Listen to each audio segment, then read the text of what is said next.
মুহাম্মদ সাল্লাল্লাহু আলাইহি ওয়াসাল্লাম জুমআর সালাতে সবথেকে কোন সূরাটা বেশি তেলাওয়াত করেছেন? সূরা আলা। আমি উত্তরটাকে নেব? ইনশাআল্লাহ। সঠিক? ইনশাআল্লাহ। সঠিক? ইনশাআল্লাহ। আলহামদুলিল্লাহ, উত্তরটা একদম সঠিক হয়েছে। তাহলে কি আপনি কি সেই সূরাটা আমাদের একটু শোনাতে পারবেন? ইনশাআল্লাহ শোনাবো। বলুন। আউযু বিল্লাহি মিনাশ শাইতানির রাজীম। বিসমিল্লাহির রহমানির রহিম।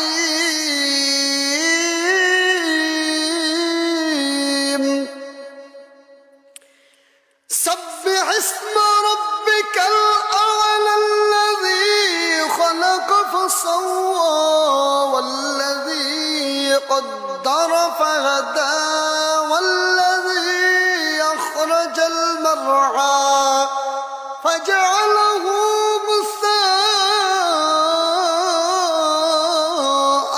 أحوى سنقرئك فلا تنسى إلا ما شاء الله إنه يعلم الجهر وما يخفى ونيسرك للعسرى فذكر إن نفعت الذكرى سيذكر من يخشى ويتجنبها الأشقى الذي يصلى النار الكبرى ثم لا يموت فيها ولا يحيا قد أفلح من تزكى وذكر اسم ربه فصلى بل تؤثرون الحياة الدنيا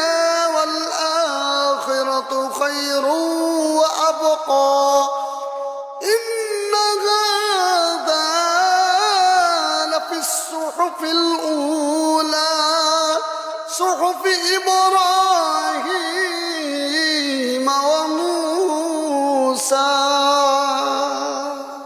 আলহামদুলিল্লাহ, আপনারা দেখতেই পেলেন যে তিনি কি সুন্দর করে একটি তেলাওয়াত করেছেন। তো মুহাম্মদ সাল্লাল্লাহু আলাইহি সাল্লাম জুম্মার সালাতে বেশি এই সূরাটা তেলাওয়াত করতেন। আপনারা প্রত্যেকটি এই আয়াতের আপনারা শুনতে পেলেন তার তেলাওয়াত। তো আপনারা বেশি বেশি করে ভিডিওটা অন্যের কাছে পৌঁছে দেন, তারা যেন জানুক যে মুহাম্মদ সাল্লাল্লাহু আলাইহি সাল্লাম জুম্মার দিনে কোন সূরাটা বেশি পড়তেন।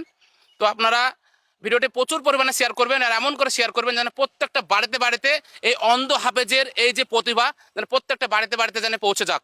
তো আপনারা সবাই কোরআনের চর্চা করবেন, কোরআন তেলাওয়াত করবেন এবং বাচ্চাদেরকে